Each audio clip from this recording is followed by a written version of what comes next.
که توی ریلز قبلیمون اومدیم این ماسک کراتین کارسل رو تست کردیم که ببینیم واقعا همین مدلی تمام خشکی و وزی و خراب بودن موی سوخته شده رو میتونه احیا کنه، اونم تو کمتر از 3 دقیقه. یه همچین صافی به این موهای فر من میتونه بده یا نه؟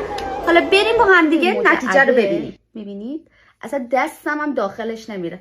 حالا بریم ببینیم این اگه یه رو بمونه چه اتفاقی روش رخ میده. برگام 10 دقیقه نگذشته اینجا رو نگاه کن، هنوز آب کشی نکردم. انگشتم لای موام نمیرفت، الان نگاه کن. جوگیر نمیشم چون این باید حتما شسته بشه و یه باد سشوار تازه خودش نشه. حجمش 0.5 کیلوه. حالا میتونی ازش استفاده کنی. که کاتش نمیکنم، جلوش خودتون آب کشی میکنم که ببینیم نتیجه چی میشه.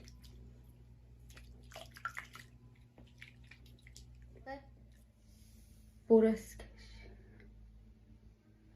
اینو فتوشاپ نیستا، برقو ببین. براشینگ نمی کنم، فقط یه باد ساده.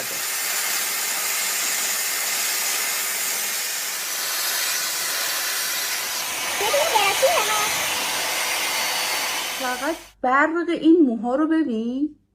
برق موام نگیرتتون. والت کراتین کردم. اینم پایین موامه، اونم توی دوز اول. بهت میگم هر جا این ماسک کارسل رو البته تشخیص اصل و فیکش هم توی کپشن برات زدم، حتما ببین.